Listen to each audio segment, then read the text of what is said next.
Hello, I'm Pascal Brakman, and I'd like to tell you something more about the new search features on RouteYou to select or find the route you would like to have.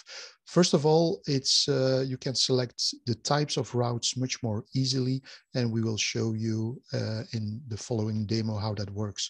So you select, for instance, the general search option, search for a route, and here you see the main items, the main types of routes, where you can select, for instance, a general walking route, not a specific one.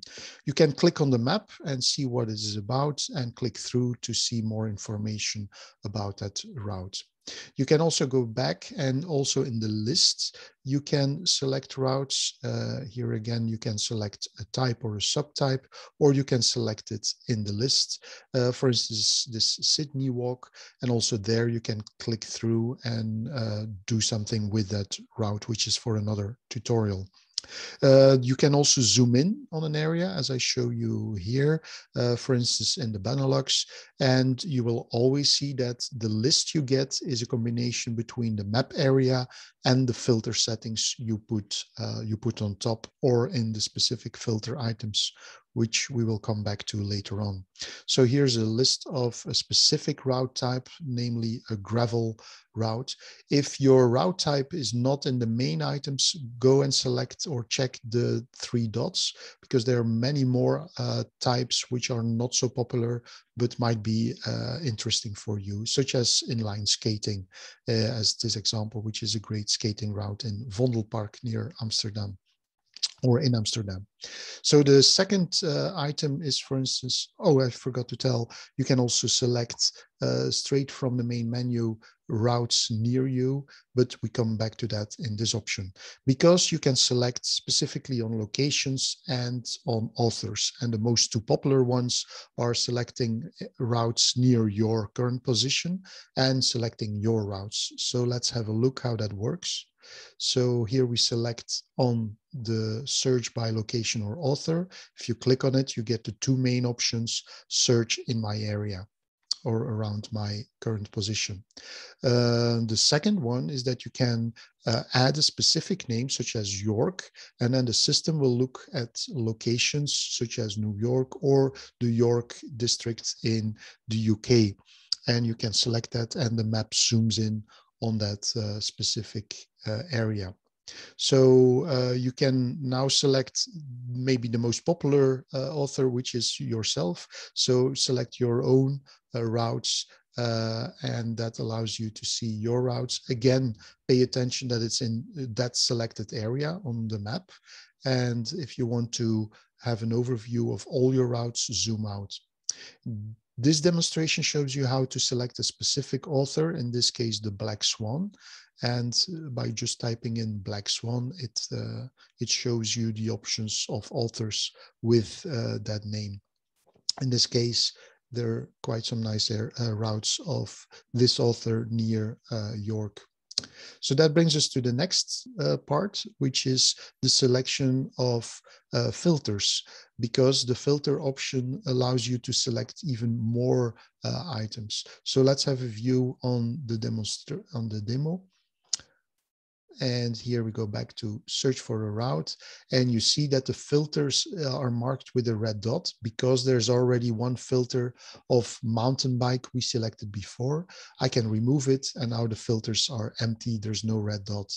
The moment I select a type, you will see there's a red dot, so you're aware that there's a specific selection. There's always a selection on the map area, as you see, but here you can make many more filter settings, such as score, theme,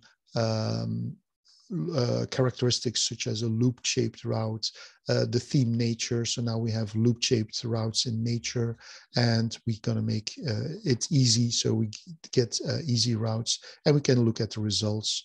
And there are 13 routes which are in that area available with those criteria.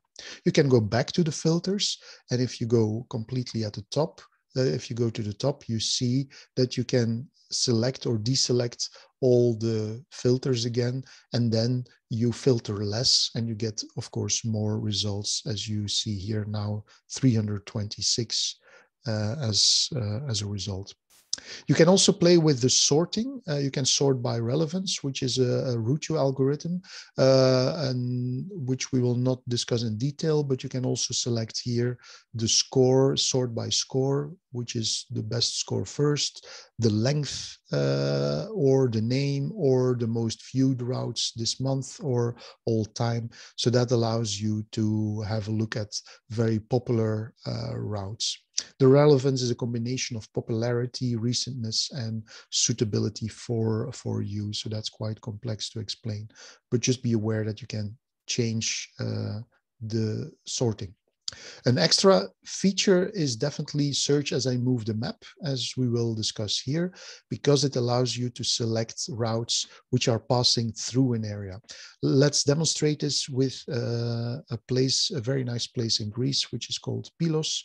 So I select Pylos, and you will see the system detects already Pylos, Greece. I click on it, and here's the area. If I now zoom out, you will see there are 50 routes on the left, but now there are 92 because the area becomes bigger. So there are more routes fitting the selection in that area. Sometimes you don't want that. So you want to keep your list stable. For instance, I zoom in Pylos. I click now, search as I move the map. I'm going to switch that off. And you will see that the 44 routes which have been selected stay stable.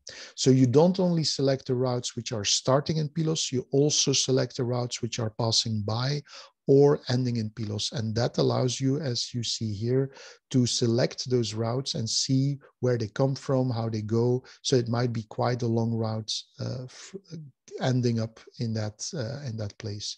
So that's a way to do it. If you move now the area, of course, the map and list is not updated unless you click the search in this area button, and then it updates it automatically. If you want to go back to the initial state, you just switch on search as I move the map again, and then it behaves as the default setting in the beginning. So that's really a great feature if you want to select routes which are going to a specific place or passing by. So have fun with it and stay in touch. Goodbye.